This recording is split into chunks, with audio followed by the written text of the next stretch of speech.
Good morning, and here is this week's food for thought.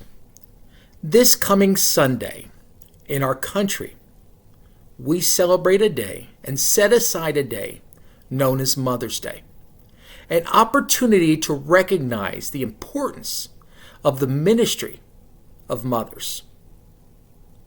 And many times when we reflect on that ministry, in thinking of our mothers as Christians, we will refer back to the book of Proverbs, in Proverbs chapter 31.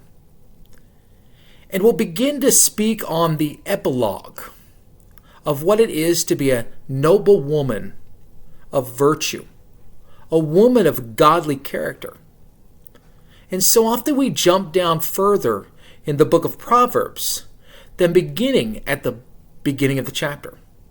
At the beginning of the chapter, we see that a mom to King Lemuel is giving him wisdom and sharing with him some valuable jewels of wisdom in serving as the king.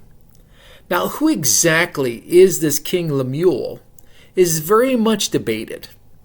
Some classify him with that of Solomon, others Massa, and still others just that it is King Lemuel. And King Lemuel is only mentioned in Proverbs chapter 31. But in the midst of this, the mother was giving him wisdom as to how to be a godly king. You see, mothers play an important role, and a mother never stops being a mother, even when their children have become adults and parents themselves. You see, I want to show you this picture. Now, she's not going to be happy that I'm showing you this picture, but this picture is a picture of my mother with me. And my mother has set the example to me of what it is to be a godly, Christ-focused, and Christ-centered individual.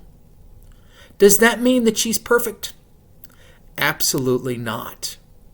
But what it does see and what it does remind us of is the importance of being able to continue to disciple our children even as they have entered into adulthood.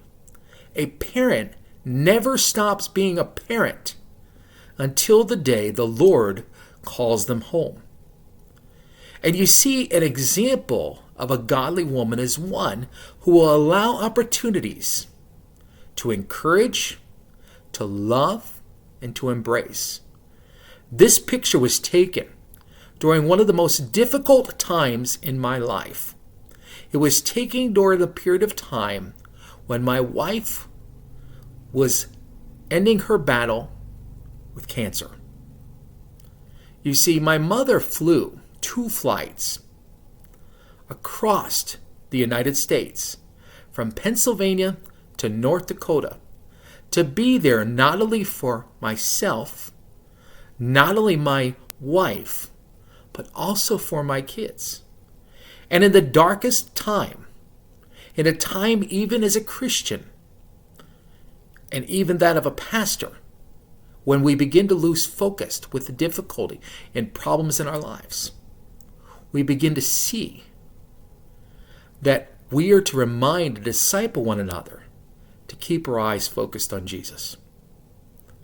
My mother is someone who's helped me through that journey. Now over 4 years later, after my wife has gone home to be with the Lord.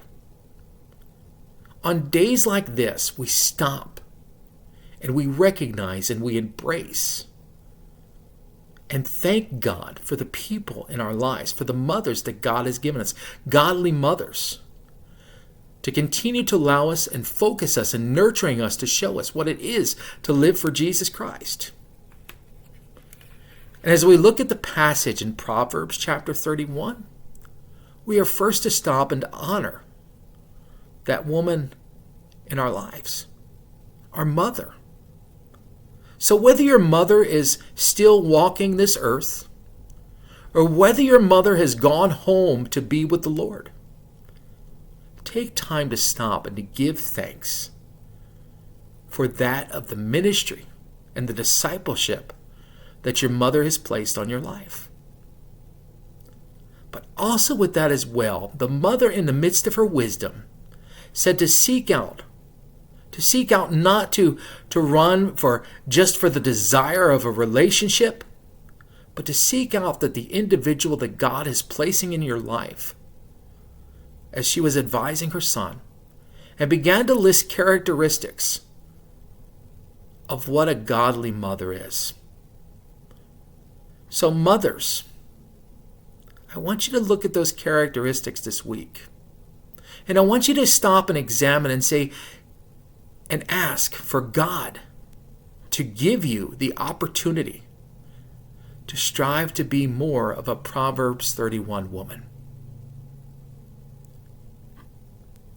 I use this passage as a father of 3 to encourage my 2 daughters, one who is married and one who is a teenager, to live out the example of what it is to be a godly woman.